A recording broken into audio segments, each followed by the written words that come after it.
What does his text mean? So frustrating. Maybe he's just not that into me. She really likes I've me. always been bad How at can I flirting. get her attention? I'm ready for I just marriage. want somebody to share my life. Is this relationship going anywhere? Modern Love Made Simple. This is Dates and Mates with Damona Hoffman.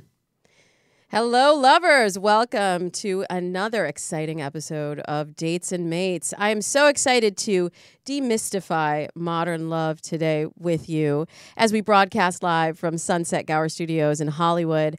I have brought in reinforcements, you see, because modern love has gotten very complicated. And I have an exciting guest co-host in studio with me today, Barry Selby. He is a relationship attraction expert who helps strong, successful women find love. He hosts Messages from the Masculine on Facebook Live, and he's a #1 best-selling author. He wrote the book 50 Ways to Love Your Lover, and I'm loving having him in studio with us. Please give big smooches to Barry Selby. Well, thank you so much. Thank you. I'm so glad that you're here to sort of speak for the men. We've noticed, like, in recent episodes, guys, the ladies like hearing from the guys. Yeah, they do, yeah. We need to know what's going on inside your brain and how we can communicate better with men and just really, like, when you say messages from the masculine, that is about, you're like speaking up for the guys that love the ladies as well. Yeah, indeed. Right. But also I'm speaking to women where I'm seeing how much women have been out of alignment and also where they're basically, I won't say weakening their chances with men, but being so in a place that doesn't help them get what they want. Well, we all want to get what we want. Indeed. So we will get into that in a little bit. But first, we are going to hit the headlines, including how racial differences are impacting a celebrity engagement and how it could impact your relationship. Ooh. We'll also tell you where to take a first date, according to Bumble. And we'll talk about how your mom might be ruining your dating life. And it's not in the way that you think. Then we'll be answering your questions, including how to handle your boyfriend's meddling mom. And should you reveal to your crush how you feel if you're still thinking about him after you've moved to another state? Sometimes those crushes die hard. So maybe you need to do something about it. We will discuss that in a moment. Producer Leah is on the ones and twos. Yes. Hair in transition. She's got multiple colors going, and she is saying she's going to change it. Yeah. I don't know. Soon. It won't be orange. I mean, like soon by like in a few hours, hopefully. Really? Yes. Oh my gosh, I want to see the transformation. Yeah. Should we do like a poll on Instagram? Yeah. Or something? Like, oh my what gosh. color should what color should producer Leah's hair dye her hair? Yeah. You could have a chance at having an impact on producer Leah's hair. I've already done pink. So that's off the table. Yeah, that's off the table.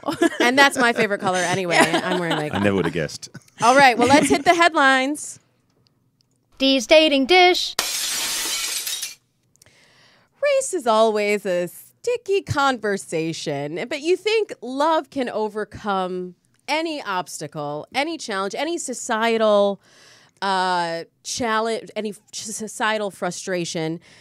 And Michelle Williams is just letting us into her life to see how it's affecting her. You may remember her as one of the singers from Destiny's Child, one who was not Beyonce.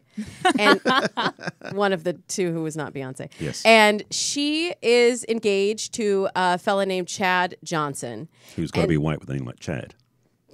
Sorry. Hey, I know some black Chads.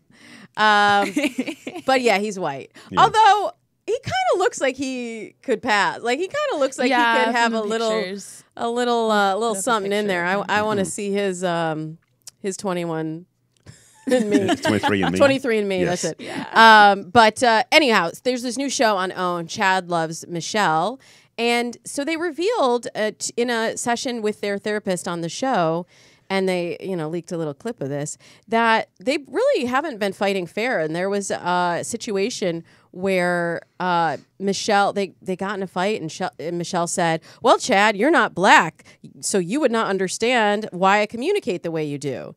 And of course, Chad heard that a little bit assertively, and he took a little bit of offense to it. And then he went low blow even beyond that, was like, Michelle, did you take your meds today? Which is sort of like one of those things that you say as like a joke, but if the person really is on meds, suddenly it's not a joke anymore. Mm-hmm. But the bottom line is this all stemmed from a conversation about race and them not understanding one another. So I'm curious if you've experienced as a relationship expert, if you feel like culture plays a part in the way that we communicate, and like what would a more constructive way for Michelle to respond have been?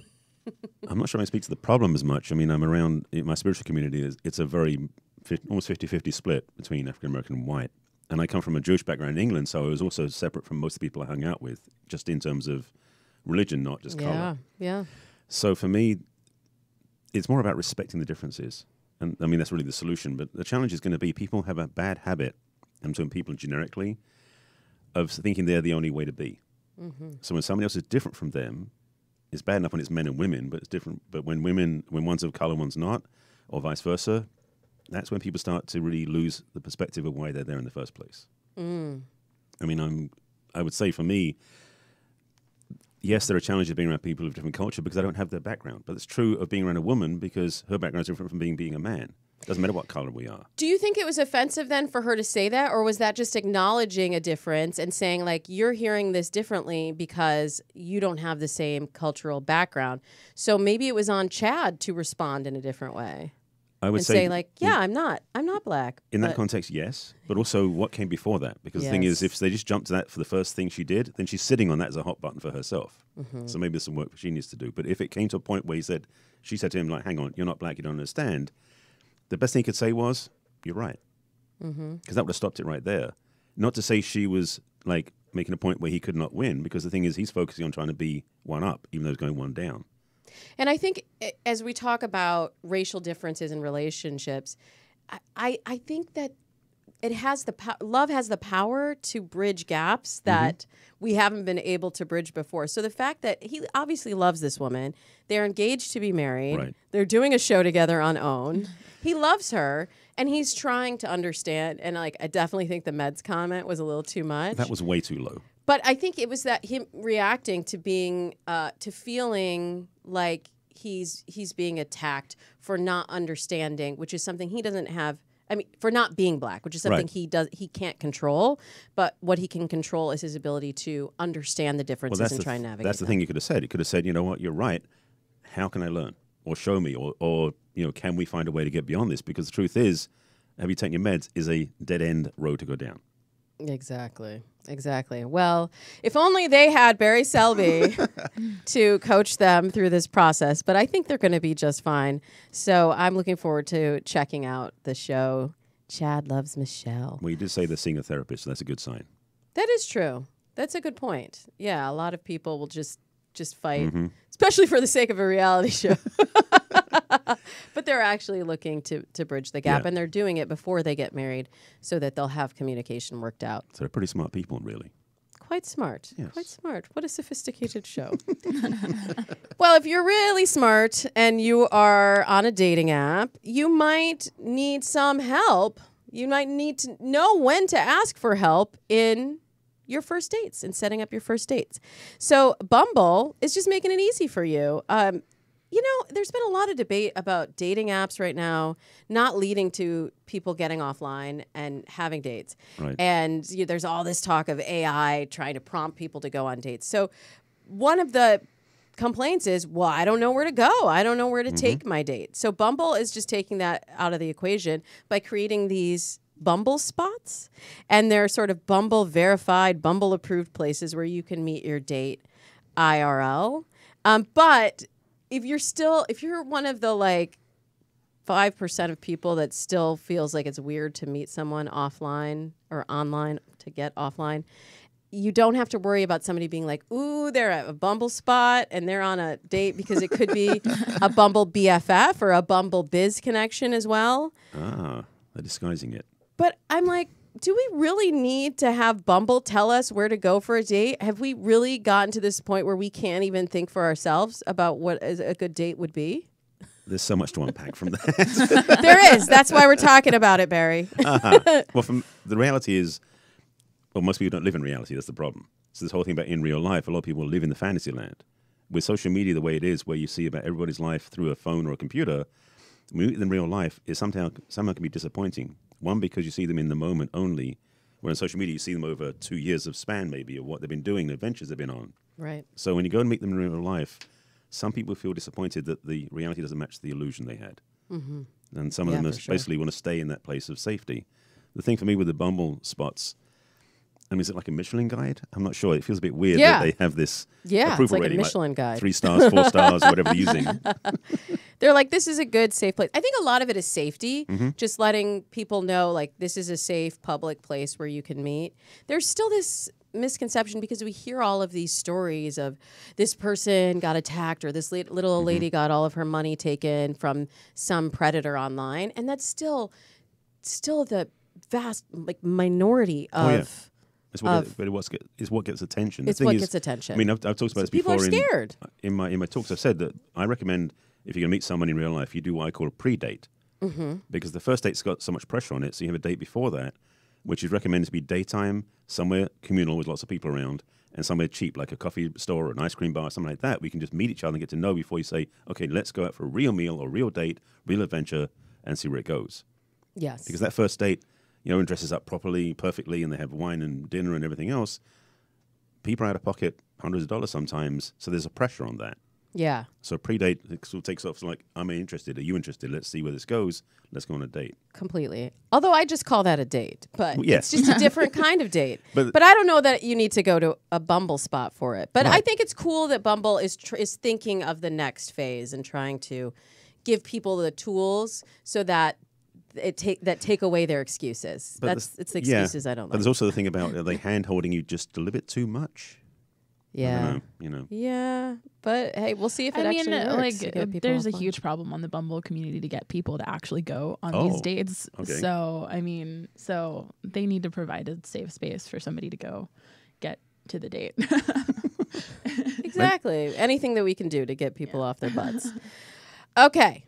So, as you are dating, however, you really need to take a look at not just your own dating history, but now your parents' dating history, specifically your mom's dating history, to know what path you're headed on. So before you go to one of these Bumble spots, you have to get your hands on this new study published in the journal PLOS 1. I don't know this journal, but something for really smart science people, okay? I just give you the info.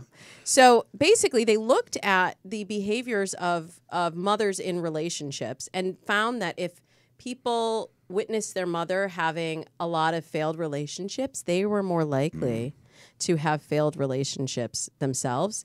They didn't study fathers, which I find weird. It's a little one-sided, yeah. But we have at least the mother's information. And I wonder if this is like a nature or nurture thing as we look at the data and we look at the pattern. Is it about not learning how to communicate in a relationship effectively if you've watched your mom fail in relationships? Or is there something in your DNA that makes you predisposed to not being good at relationships? The way I've learned it, and I can reference some people in a moment, is that we learn our patterns like a hereditary pattern. It's not genetic, it's hereditary. So we watch behavior and we copy it because we don't know any different. Wait, let's define that for a moment. Okay. You said it's not genetic, it's hereditary. It's actually behaviorally hereditary, meaning we watch behavior and we copy it. Got it. Because the thing is, and this, I'm referencing Bruce Lipton, who wrote The Biology of Belief several years ago, and he talks about how in the first 5-6 years of our life, we don't have a conscious mind directing what we're doing, where we're going. We have a subconscious mind, which is like a sponge. And it takes in the world around us, what's happening from everybody, particularly the big people around us, the adults, because they're the gods in our life. So parents, uncles, aunts, teachers, the way they express themselves, we think that's how it should be, and we copy it without realizing it. So 5-6 years old, we're watching our parents interacting or not interacting, and then 20 years later, we're dating, and without realizing it, we're copying that behavior automatically. Right. Which is what the study was really talking about. So for men and women, for example, I'll put myself on the chopping block for this one, but I mentioned it earlier when we were talking offline that I had a challenge growing up. I should say, growing up, I didn't have a challenge. My parents were a loving couple together for 60 years, but I don't remember my parents ever arguing in front of me or my brother. So I felt this experience of just being, love was great, it's all fine. It was very English and reserved, so it was kind of unemotional, but it wasn't very exciting. It wasn't very I thought that was a misconception. No, that's true. It feels like it now, having looked back. I go, I could express so much more than I used to be able to. So in my early dating life, teens and 20s, I'll go out with girls and women, and I knew that relationship would end with an argument. Because literally, I didn't know how to have an argument that was in loving. Not that you would put it towards a... No, but that would be the marker point. That would be if you got in an argument, you would say like, oh... Because for me, arguments this. and love don't go together because of the way I was programmed. Right. So when I talk about what the study says, in a way it's kind of true that we are programmed as a child, but not by we copy them exactly, but we go, that's how love is expressed.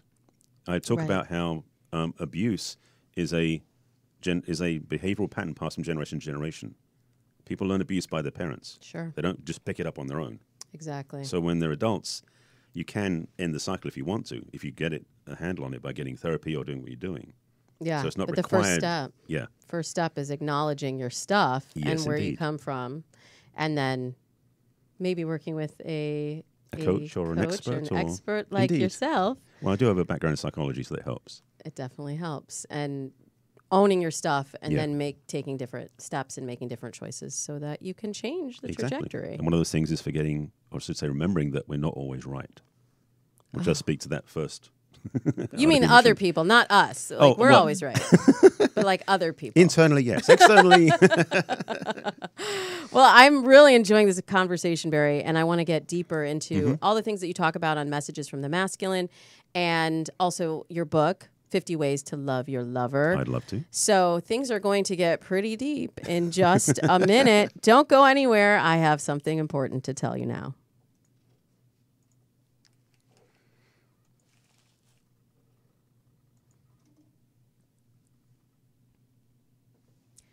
It's cuffing season, which means you probably want to look good to attract a relationship, but it also means that you might be worried about holiday weight gain. I know I am.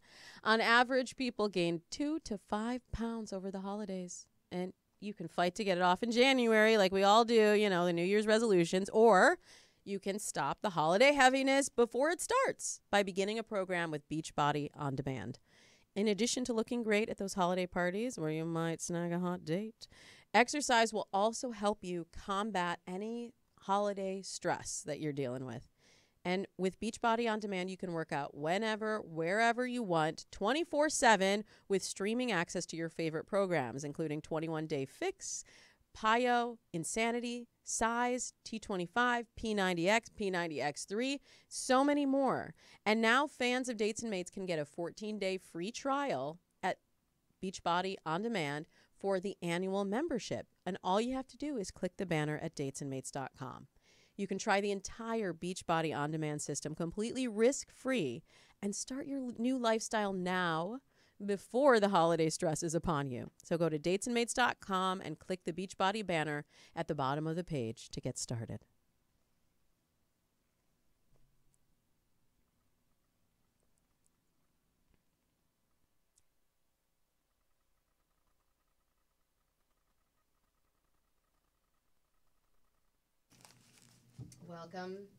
Welcome back to Dates and Mates. I am here with Barry Selby. He is a best-selling author and a relationship attraction expert. And first of all, I just have to acknowledge, Barry, you've been doing Messages from the Masculine. You do it daily. Yes. And you're on episode 538. Is that right? 532 today. Okay, well, basically it's like 500. It's over 500.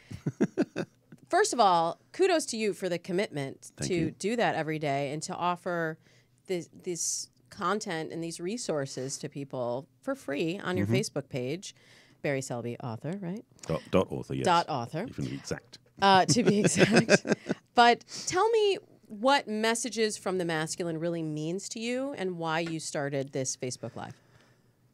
Basically, or simply put, because I started almost 2 years ago. In fact, it was December, right after the election when this started. No coincidence there. Okay. And in the year of the woman, you mean? the beginning, yes. The beginning of the year of the woman. And at that time, I started doing, I actually was going to do 1 or 2 and just see where it went. And that was going to be every week or 2. So at the beginning, it wasn't daily. It sort of picked up speed after that. But anyway, at the beginning, a friend of mine I've been talking to had been suggesting my work should go deeper than just being about relationships only. And he didn't know what it was exactly, but he could feel there's something else that was birthing. And when I said, I think I know what it's about, He said, but don't do these on like YouTube videos where you edit them, post them up later. Be much more authentic and real. Do a Facebook Live where there's no script and there's no editing. So it's transparent. So I was like, okay, let's do that then. So I started literally, I think the next day, I was on my bike down to the bike path, and I just pulled up on the bike and said, I've got to do it now. And I was sweating, and I had my baseball cap on, and I just did a Facebook Live right then. And it wasn't until about 4 or 5 broadcasts later I really got clear of where I was coming from, because I had made up a title that was just a throwaway one. But the reason I started doing them was because I had been watching women get so, I won't say put down, but excluded after what happened in the election. Okay. And that was, and it wasn't that alone, but that was for me, it was like, that was the straw that broke the camel's back in a way for me. It's like, I've got to start talking about this, because men weren't at that point I was aware of standing up, speaking for women, offering their support. Mm-hmm. It was more about the old boys club, and men sticking together or being silent. And I was being silent up to that point. I said, I've got to speak about this. So I started doing these every few days, every week or two. And then a friend of mine, who's actually my coach, suggested a 30-day Facebook Live challenge for the people we were together with. So I thought, she was intending that people would go live within 30 days. I was already doing it, so I said, I'll do one a day. Go live for 30 days. Right. Oh, you meant in 30 days. Exactly. Well, it's already done. and basically kept going. Just kept going. Yeah. So you said it's not scripted. So do you sit down and say, today I want to talk about this, and then just roll? It literally, sometimes it's I keep saying literally, but sometimes it's 2 or 3 minutes before 5 o'clock. So I go 5 p.m. Pacific time, being my usual go time. And sometimes at 10 to 5, I'm going, what am I going to talk about today? And then I'll see a post, or I'll just have an idea, or remember something happened that day. Like the one yesterday was about, I called it discomfort in disagreement. Because I had a couple of arguments that were not resolved from previous. And I went, I need to talk about this. It's my own experience, my own journey, which is what I mentioned about my upbringing. And so these topics sometimes are triggered by events that I'm seeing in the world. Like I did a couple of talks about Beyond Me Too, because that's very relevant right now. And they're not scripted, they're not planned. I did end up doing after a friend of mine's event was a few weeks ago. She talked in the middle of her talk about how women were suffering from the masculinization of women. And that term was like, oh, that's juicy, that title. So I did a talk about that evening because I'd been inspired. And then I ended up doing 5 in a row that were the same thematic with different aspects. Again, not planned, they just came through. So I just followed the lead. It's like spirit guides me or whatever comes through me, and I just say yes. Okay, so let's peel back the layers a little bit, because you just talked about a lot of different things. The masculinization of women. Yes. So you are a relationship expert. And I'm a man. You are a man. What does that mean to you, and how does that impact women in relationships or in the dating? Well, really both, dating and relationships. Right. Well, as I've said, and I'm going to keep this Cliff Notes version because there's a lot to unpack there too. Women have been trained since women got their freedom, as it were, from being at home until they got courted by a man, to go out and get their life in order. So they go and get a bank account, get a job, get a car, get an apartment, and have independence. And in the dating scene, that put women in on equal footing with men because they didn't need men anymore. And that was the big shift in the culture. We still don't. It's true, no argument. But there's a difference between need and want, desire. And the thing is, there are things that men bring that women don't have, and the things women have and bring that men don't have. So it's also synergistic. It works both ways. Yeah. So once women were getting independent, what happened was a lot of women looking at, for example, when I grew up in England, Twiggy, the model back in the 60s, she was famous for having cut her hair short, being flat-chested, having a big, broad-shouldered suit on, no makeup. And that was the model that was being put out in the world as a woman. So women started copying that and going to work and acting like men. In fact, to compete in the business world, women had to copy what men had already done because the business world is a very masculine or macho-centric format. Well, and there really wasn't the framework for how women could behave in the workplace. And men also reacted to that. Now I'm getting all heated, Barry. But I was talking to a friend who is probably in her 80s, 70s, 80s, and she was saying she was a loan officer in this office many, many years ago. And she was the only female out of 17 loan officers. And they said, well, if you do really well, then women will have a chance here in the workplace and in this office. And she was like, don't put that all on me. Like the pressure when you're the lone woman or the lone person of color or whatever, the pressure that's there.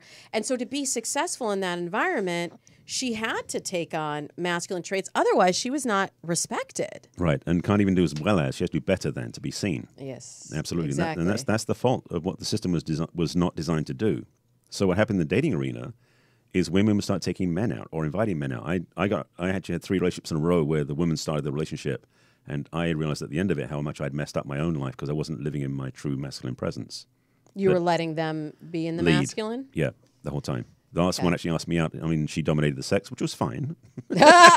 Except she wasn't happy at the end because I wasn't taking charge because I basically abdicated my role. And I got clear about that at the end because when she finally explained to me, because I didn't get it at that point, this is before I did all this work, I was like, oh, I see where I totally messed up. And so that's when I just dived into the work myself and learned where I was out of alignment with my masculine. And when I'm in my masculine, I know that women are in the feminine more naturally. It's not about you must be this. It's just the reciprocal energy and the polarity of masculine and feminine. So let's talk about that a little bit Yes. then, the polarity, because the listeners of the show know I fancy myself a feminist dating coach, and I've always advocated for women taking control of their dating destiny. There's of course a line between I am in control of what happens here, like Yes. how I show up in the dating space in a relationship, and chasing a man, which is just not attractive on any level. Correct. Masculine, feminine, just not cute. Okay. Right. So I'm curious for your reaction to the current dating dynamic and what you think about women showing up and women maybe sending the first message online or initiating a conversation. Do you feel that that upsets the balance of masculine and feminine, or do you look at it as like a dance? I would say more the latter. It's more like a dance. The thing I love referring to is back in the old days when ladies of the court would have a handkerchief they would drop for the man to pick up. That was the old flirt. And that was really the initiation for the woman to say to him, I'm interested, now you do the work. But she still dropped the hanky. She still did it. She initiated, right. Yes. But she didn't go after him after that. He did the work after that, if he was interested. Right. And the dating apps, in a way, can be the same way. If a woman wants to reach out to a man and drop the handkerchief by saying, hi, I like your profile, then sit back and let him do the work. Right. If he doesn't respond, c'est la vie. That's where I feel like a lot of people are just messing up, because that's not even attractive as a woman. Like if I'm like, nah, I'm not taking the bait. I don't want you sending me messages every hour and chasing me down. Right. So there is definitely a line of knowing when to advocate for yourself and when to say, hey, I like you. I mean, that's the other thing that I see happening now. Everybody's just playing it so cool that nobody knows where anyone stands anymore. And they're like, well, I don't want to seem like I'm trying too hard. Well, I mean, I would go out with him again if he asked me, but I'm not going to ask him. And I'm not going to let him know that I liked him, because then he's going to, it's like, oh my gosh, let's stop trying to guess what the other person's thinking. Just say how you feel. And if the other person doesn't feel that way, then cool. Rejection's God's protection, right? Right. But if people would just simply say the truth, God, it was so much easier. Okay. So as we're talking about the truth, then I know you have a best-selling book. I do. 50 Ways to Love Your Lover. I would have to think that would be an element of it, like stating how you feel and expressing your wants and desires in the relationship. That's definitely one of the chapters in the book. Tell me more about.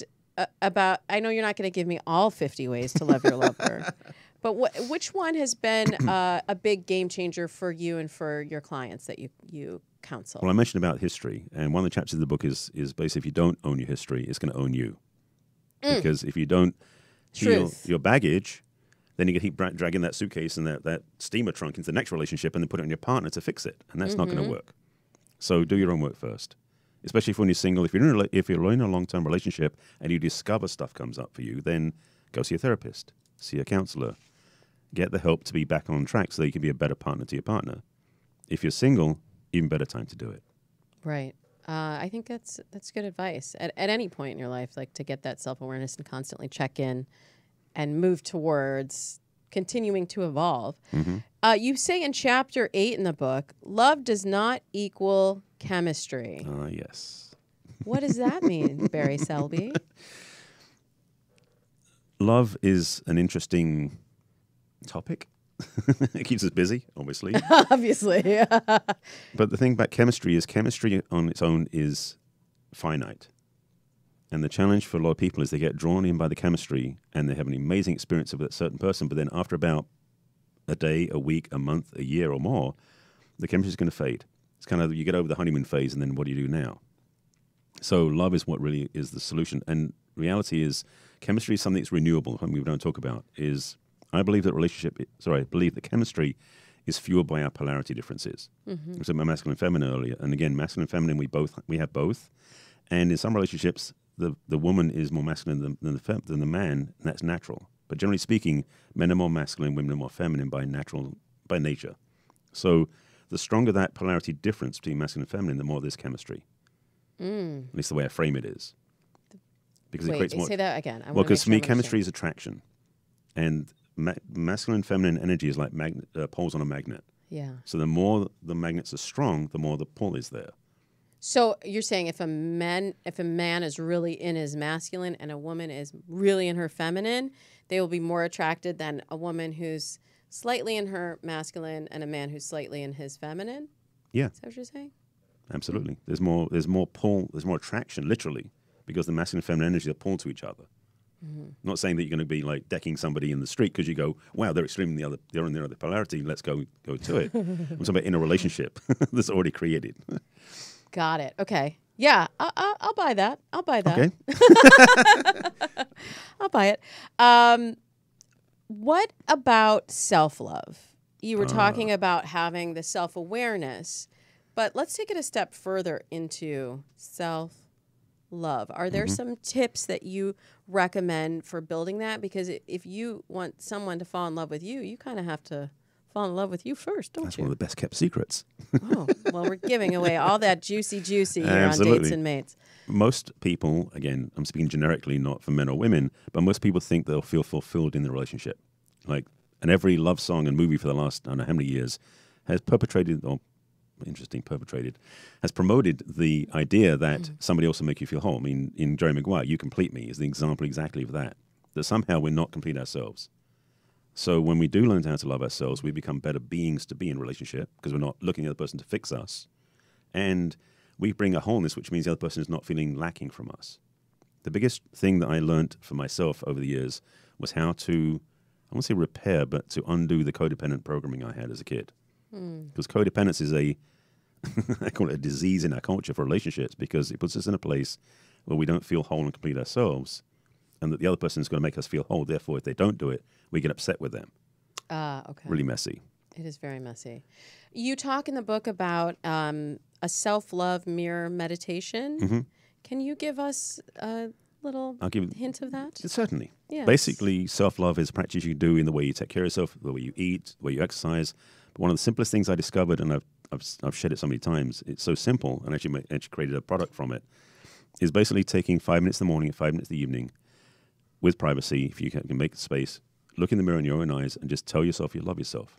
It's that simple. You do that 5 minutes in the morning, 5 minutes in the evening, and you feel it. You don't just say it, but you feel it. Hold on, Barry. Yes. You said 5 minutes stare at yourself in the mirror. Yes. Did you like Leah, how he just kind of rolled through that? He was like, just it's so do it. easy. Just so 5 easy. minutes. But I'm sure there are a lot of people listening right now that are like, wait, that's really hard. Not putting on my makeup or doing my hair, but I've just got to stare at myself and meditate. Well, I don't say necessarily stare at yourself. You're not trying to dominate yourself in the mirror. Okay, let's make this easy for people, though. So taking a minute to start with. Let's start with a minute, for example. I mean, if you can do that. I'm not saying that they shouldn't do 5 minutes. Well, because I think something interesting happens that's when you the reason. do it longer, right? Yes.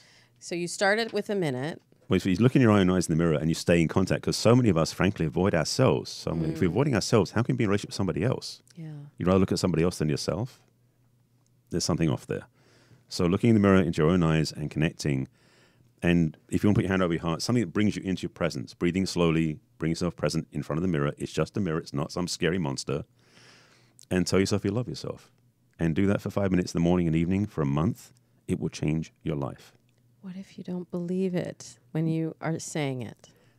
If you start there, first of all, if you find their stuff comes up, congratulations, you're doing deeper work. Because the thing about doing this is not just about, I'll just say it and be done. It's like putting a painted coat over rust. If you don't look at what comes up in a I know what way. you're saying. because because if you don't deal with what comes up because of it, then nothing really happens. Yeah. Loving yourself works because love is a great fuel, great part of our system. It's a really great gift. But it also triggers stuff because love is tied to a lot of pain for most of us from our past. So yes, things will come up. But And you can then, also rewire, right? absolutely can. Yeah. Yeah, that's a lot of my work with my clients. Having a background in psychology, as I mentioned, gave me a lot of tools I didn't even know could help people so powerfully.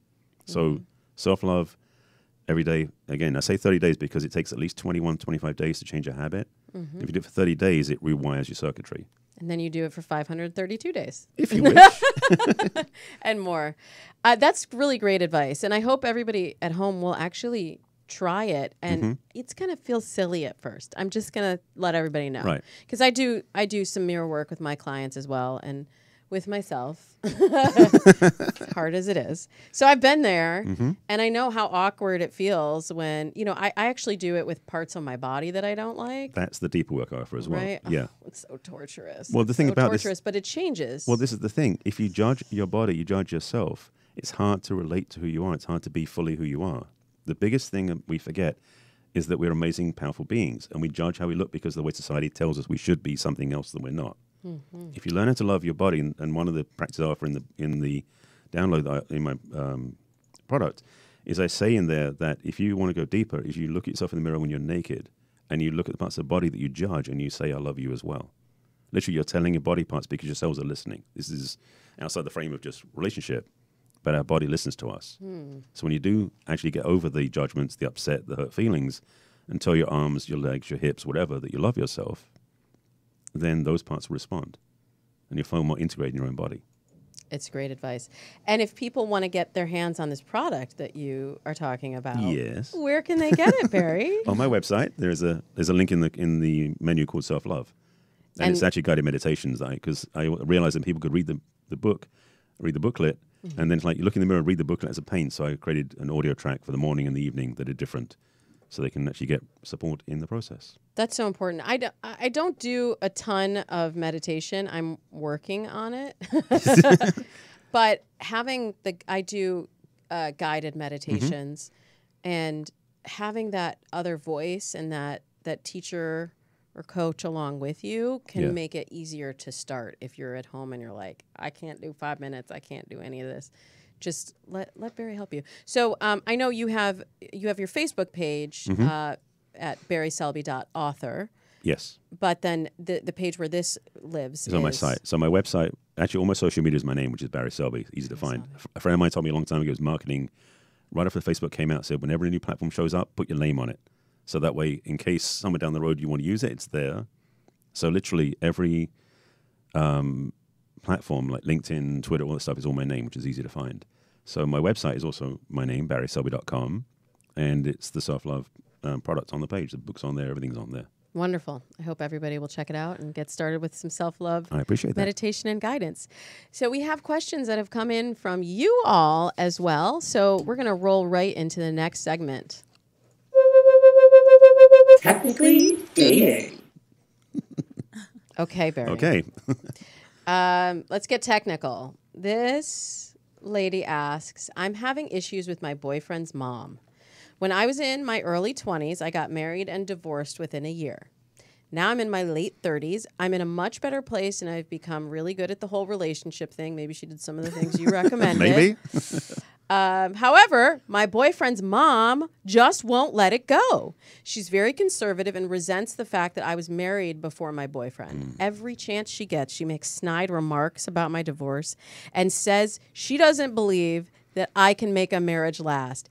Help! What do I do? I read this one, Barry, and I was like, dang, this is tough. And especially with Thanksgiving coming up, the holidays, you're going to have to face these people. I want to give her some tools to get through this. Can this relationship work? Absolutely it can. What does she do with this meddling mom? Well, it's funny, John Bradshaw was quoted for saying a long time ago, he's in one of his books, he said about, if you want to know if you're evolved, go home for Thanksgiving. So definitely one of the challenges. I'm just reviewing what would be a wise approach. So, yeah, she's... it's been like 10 years she was divorced, and the mom just doesn't believe that she's going to be able to be successful in a relationship. So one thing she can say, because I'm very clear what's going on, is her mother is obviously concerned about her son. She cares about him a lot. She's worried about him making a mistake. So she can address that with her, because that's the biggest piece right there.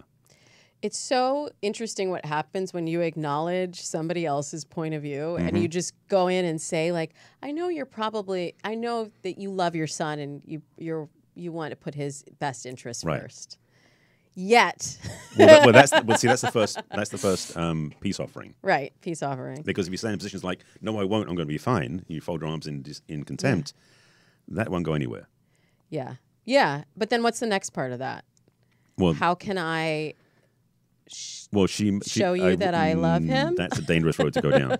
Because there will be conditions, there'll be rules, and you're going to definitely in the process How can I get you to stop making snide comments? And it's addressing the fact where that you don't belong? you can be really clear with her. She can be really clear with him, saying that she acknowledges where she's coming from. She understands how much she loves her son. She does too. And her highest intention is to have an amazing relationship that lasts wherever the plan is. If they're getting engaged now, wherever they are, that what happened before she was clear was a mistake.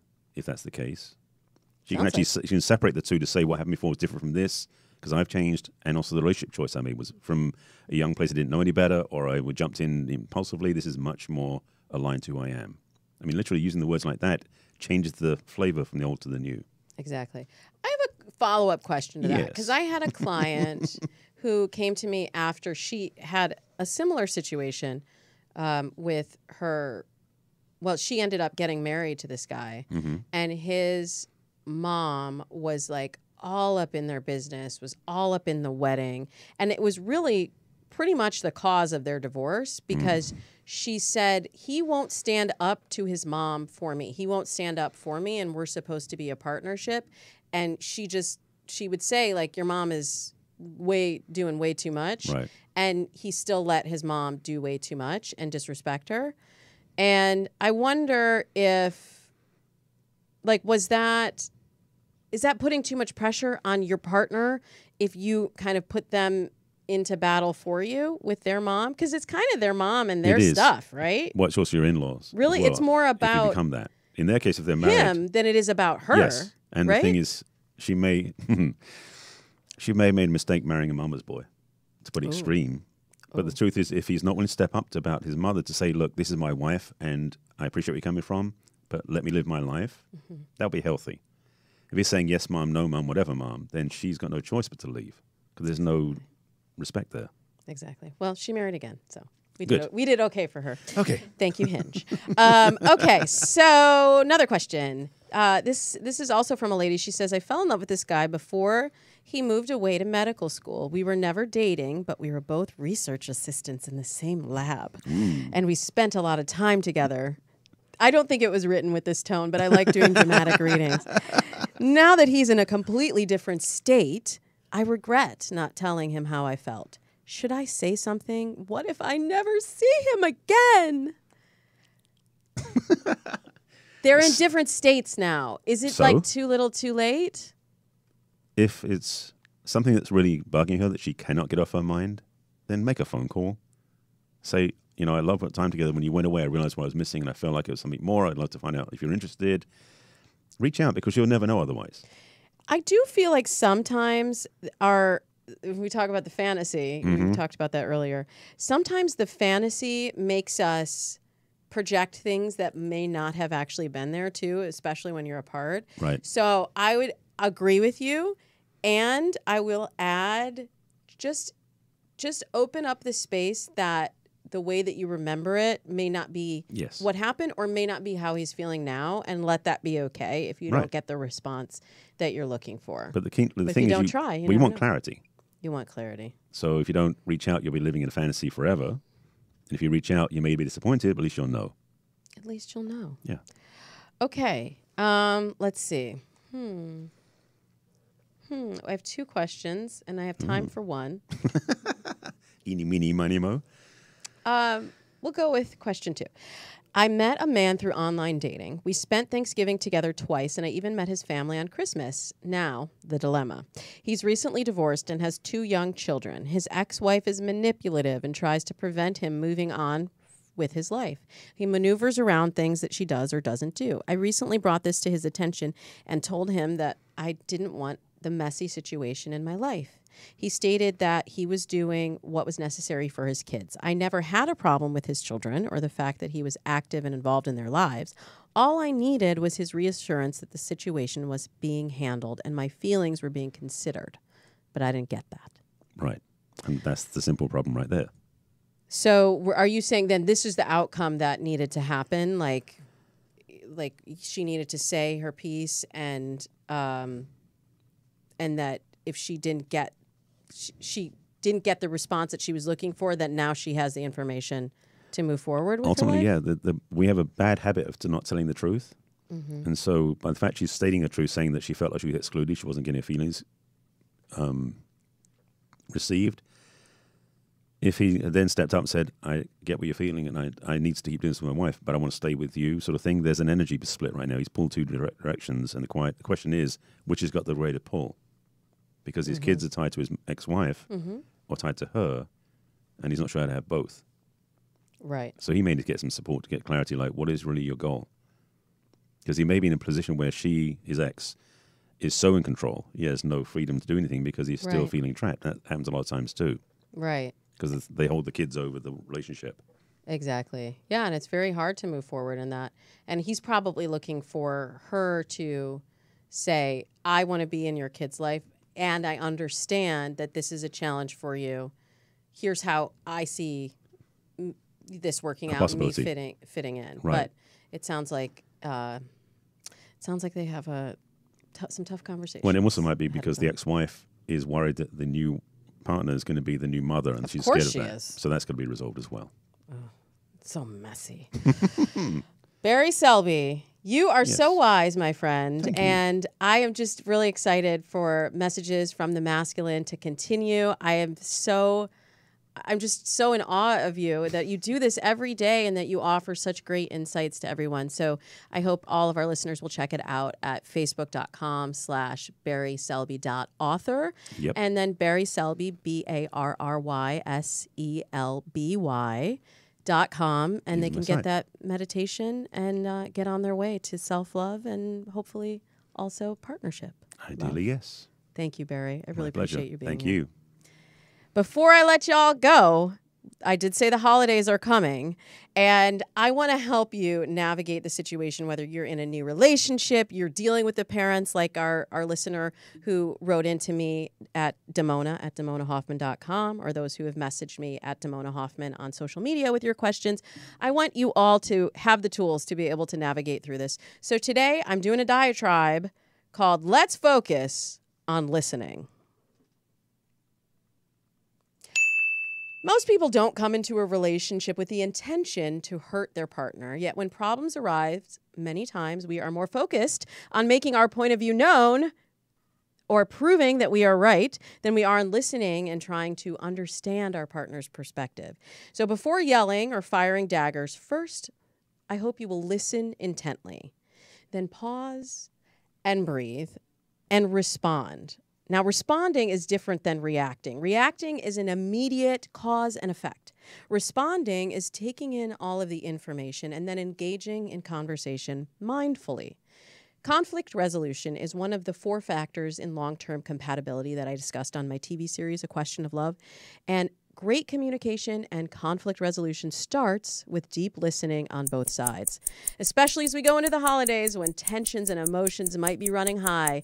Focus on really hearing each other, then on responding instead of reacting, and you and your partner can make it through. That's it for episode 238 of Dates and Mates. Hey, what's your dating challenge? Which segments are your favorites? Who would you love to hear on a future show? We want to hear from you. Email me, Damona at DamonaHoffman.com, or you can catch up with me on social media. You can DM me at Damona Hoffman on Instagram, Twitter, Facebook, wherever you are. You can also leave me a voicemail. I know Thanksgiving is coming, so you might have to go into the bathroom and call me and leave me a voicemail at 424-246-6255, and we will get your relationship dilemmas handled. And if you haven't told iTunes yet how much you love the show, please do leave us a review. It will help us heal more hearts. I will be gone next week because of Thanksgiving and my birthday, big birthday coming up. So we're going to take next week off. I think it's like the first break we've taken all season. So I'll still be on social media, though. If you have any questions, don't hesitate to reach out to me. And then we'll be back the following week again with more dating and relationship advice. Until then, I wish you happy dating.